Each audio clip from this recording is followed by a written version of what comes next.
Nah, akhirnya terbukti kan, mulai dari pendeta, jemaat, bahkan sampai ke murtadinnya pun, apapun status mereka di dalam agama ini, pasti mereka akan ribut. Nah, ada orang Kristen yang mengatakan bahwa penyaliban Bu Sofi gimana sih? Bu Sofi gimana sih? Bu Sofi. Ini kelihatan Bu Sofi bela gimana sih bagi Bu Sofi ini? Kamu terlalu sombong, Sofi. Jangan dulu Bu Sofi, jangan kau pikir kau pintar, Bu Sofi. Jangan terlalu pikir kau pintar. Sabar dulu Bu Sofi.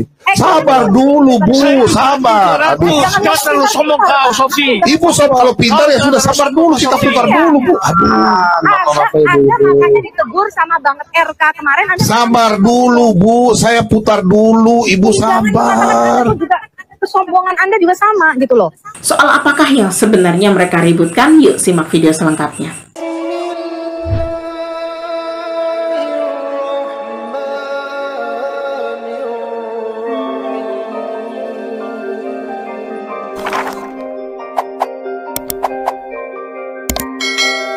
Assalamualaikum warahmatullahi wabarakatuh, sahabat official dimanapun berada, semoga selalu sehat dan bahagia dunia dan akhirat. Terima kasih yang udah klik video ini ya.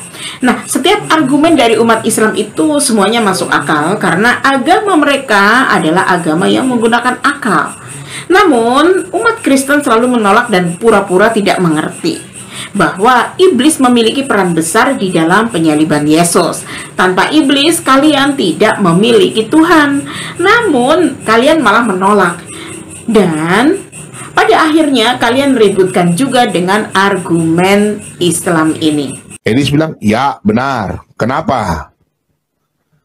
Berarti dia setuju bahwa mengatakan bahwa keselamatan itu karya iblis. Enggak, dia nggak pernah ngomong gitu. Bapak dengarkan pembicaraan sebelum itu. Yusuf PA itu ngomong begini, Pak.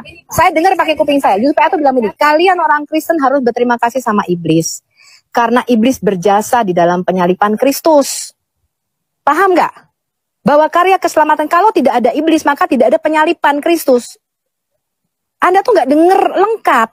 Makanya videonya itu dipotong. Dan itu bukan debat yang tadi pagi, tapi yang kemarin. Saya juga dengar itu. Begini Bu, Ibu tidak mengerti. Parah kalian ini betul-betul. Ya udah nggak apa-apa. Sebentar Bu, jangan dipotong dulu. Bu Sofi, Saya nggak peduli dan Ibu Sofi, saya nggak peduli Bu. Ibu dengar dulu Bu. Bu Sofi, Anda Nggak usah peringatkan saya Bu, masing-masing buka rumah aja, nggak usah. Terserah kalau Pak Bobo maunya begitu. Iya sabar. Ibu dengar dulu penjelasan saya gimana. Ibu potong-potong. Sabar dulu Bu. Saya nggak potong, saya dengar. Bapak kan Oke, dengar dulu Bu ya. Dengar dulu ya Bu ya. Supaya ibu jangan salah paham. Video ini Oki kirim ke saya. Saya putar. Taliban, kemudian Yesus berjasa. Oke? Nah, memang sangat memprihatinkan, ketika ada orang Kristen yang mengatakan bahwa penyaliban Bu Sofi gimana sih? Bu Sofi gimana sih? Bu Sofi. Ini kelihatan Bu Sofi bela gimana sih bagi Bu Sofi ini? Kamu terlalu sombong, Sofi. Jangan dulu Bu Sofi, jangan kau pikir kau pintar, Bu Sofi. Jangan terlalu pikir kau pintar. Sabar dulu Bu Sofi. Sabar dulu Bu, sabar. Aduh, jangan terlalu sombong kau, Sofi. Ibu Sofi kalau pintar ya sudah, sabar dulu, kita putar dulu Bu. Aduh, Anda makanya ditegur sama banget RK kemarin. sabar dulu Bu, saya putar dulu, Ibu sabar. Kesombongan Anda juga sama gitu loh. Jadi Loh, saya cuma putar loh. Ibu yang sombong. Gimana sih? Sabar dulu Bu. Loh, sabar Bu, sabar. Memang Aduh. kau sombong, kau Sofi. Kau terlalu sombong, kau kulihat. Kau dengar dulu omongan si Bombo. Sabar dulu, kita putar dulu Bu Sofi. Pak Bombo, Sabar dulu Bu. sebelum pernyataan Edis itu tadi, putar pernyataan. Sabar dulu, makanya Ibu dengar dulu penjelasan saya, baru Ibu potong. Sabar dulu ya. Nih. Dari tadi Bapak hanya putar pernyataan Edis. Yesus berjasa. Ya sudahlah, terserah, saya paling malas diskusi sama perempuan kalau begini. Saya sudah dengar itu. Ibu terlalu bela Edi sampai kamu berani cuma tahu berani lari di Amerika saja. Saya dikasih duit. Ya dengar dulu Bu. Aduh, gimana mau masalah ini selesai kalau ribut ini? Dengar dulu, Bu. Dengarkan pernyataan sebelum Edis. Iya, sabar dulu. Saya mau jelaskan ini. Dengar dulu, Bu. Bu Sofi biar aja dulu, Bu. Gimana sih? Biar aja jadi kata teman-teman pun jadi gak enak juga. Kita kan Jadi kita juga. Iya, saya jelaskan dulu, baru nanti Ibu potong. Enggak, kita diketawain. kita juga teman-teman janganlah bilang sombong. Saya dengarkan berjam-jam loh dari malam. Sabar dulu, Bu. Saya bicara dulu. Saya nggak peduli. Ya, dengar dulu ya. Begitulah watak mereka, terlebih si Murtadin Sopiatul yang merasa pandai membahas Al-Quran dan hadis. Tapi mekanisme yang terjadi pada sejarah Yesus saja dia itu tidak tahu. Padahal sejarah Yesus ini paling mudah diketahui dan dipelajari. Tidak seperti mempelajari Al-Quran yang harus mempelajari asbabun nuzul pada setiap ayatnya. Namun, kalau Alkitab tanpa asbabun nuzul, karena ayat-ayat yang ada di dalam kitab mereka itu bentuknya jalan cerita sejarah atau riwayat seorang manusia dari berbagai sudut pandang.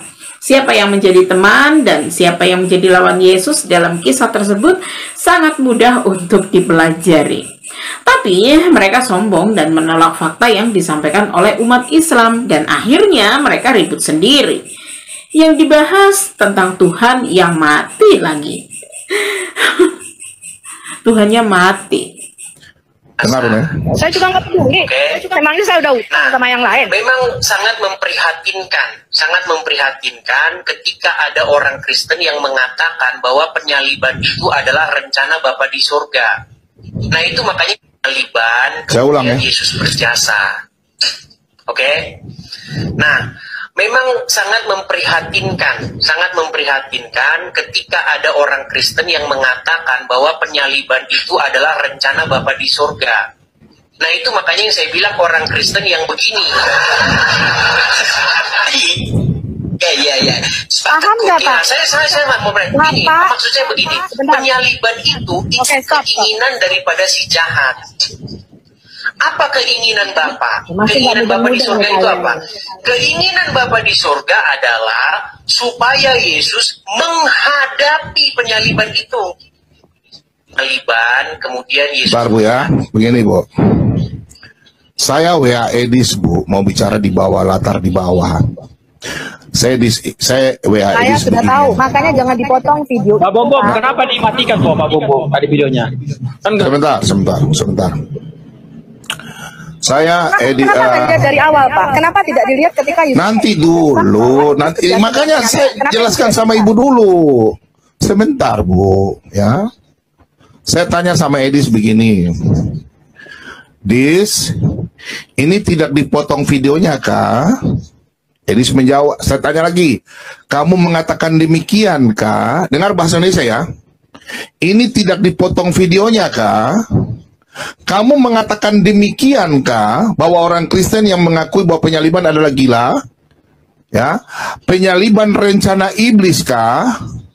Dan orang Kristen mengatakan rencana Tuhan itu gila? Betul ya? Pak Bombom hanya tanya. Edis jawab, asli ini videonya, memang tepat. Gimana memangnya, Pak? Begitu, memang rencana menyalibkan itu sama rencana iblis. Gimana sih teman-teman? Ya, sabar dulu, Bu. Ya, kita berbeda. Yang membisikkan. Sabar dulu, Bu. Ibu sabar dulu, Bu. Saya masih baca WA ini. Pak Renhat nggak usah ikut-ikut, Pak Renhat. Pak Renhat kalau mengatakan saya sesat, saya nggak usah ikut-ikut. Bapak diam. Saya nggak bilang sesat, Ibu. Enggak, Bu. Sebentar, Bu. Saya cuma baca WA saja. Buka kamera. Dia, Pak. Bapak nggak pernah buka kamera. Bapak tidak pernah mengambil resiko seperti saya dan Bang Edis. Memangnya resiko apa sih yang mereka ambil? Orang yang mengambil resiko itu seperti para pendeta yang berdebat di forum debat terbuka. Bukan malah menjadi penghujat agama dengan berada di luar negeri. Itu bukan mengambil resiko namanya. Banyak sekali para debater Kristen yang membahas Islam tetapi tidak perlu bersembunyi di negara orang. Selama mereka itu tidak membuat fitnah dan menginjak-injak Al-Quran seperti kamu ya, Sopiatul Botol. Mereka semua aman-aman saja di Indonesia kok. Bukan umat Islam saja yang merasa aneh dengan perkataan wanita kafir ini. Pastinya umat Kristen pun juga merasa aneh kan? Coba ambil resiko apa ya kira-kira? nggak pernah buka kamera, Bapak tidak pernah mengambil resiko seperti saya dan Bang Edis. Kata Ya? siapa saya Jadi nggak Bapak pernah diam aja buka di situ. kamera? Ya, Kata siapa saya nggak pernah buka kamera? Pak, Bu Sofi, ngambil resiko itu tinggal di Indonesia, Bu. Saya. Enggak. Bukan resiko itu di Indonesia, bukan di luar negeri. Udah sabar ya. Kau banyak suap Pak Sofi. Loh, karena Pak Bambang tidak pernah melakukan jalur. Kau dengar dulu apa yang dikatakan di WA. Yang gitu juga lah Pak Renha. Udah Enggak, bukan jangan soal gitu, Dek, bukan soal gitu. Makanya, Saya kalau bilang, bisa mau Anda kamera. mau dengar dulu Gini, itu apa Pak yang Renha. dikatakan di WA. Pak Renha, bahasanya jangan terlalu apalah kasar lah. Kita kan juga Enggak, Sofinya kurang ajar Iya, masalahnya. kasar banget nih orang. Biarin Bukan kenapa aja rupanya. Memang saya tadi ngomong sama Anda. Memang saya tadi ngomong sama Pak Ren. Sebentar, sudah peringatan sini. Nah, itulah kebohongan mereka. Mereka sadar bahwa agama mereka penuh dengan kebohongan, lalu mereka menutupinya dengan kebohongan lagi. Sehingga saat mereka menemukan fakta dan logika yang masuk akal sehat manusia, maka terjadilah perang di antara sesama mereka. Padahal mereka sama-sama botolnya, menuhankan anak orang tanpa seizin ibu dan ayahnya pula. Sungguh aneh ya agama ini. Allahumma inni as'aluka bi'anni ashhadu annaka antallah la ilaha illa anta antal ahadus samad lam yalid wa lam yulad wa lam yakul lahu kufuwan ahad.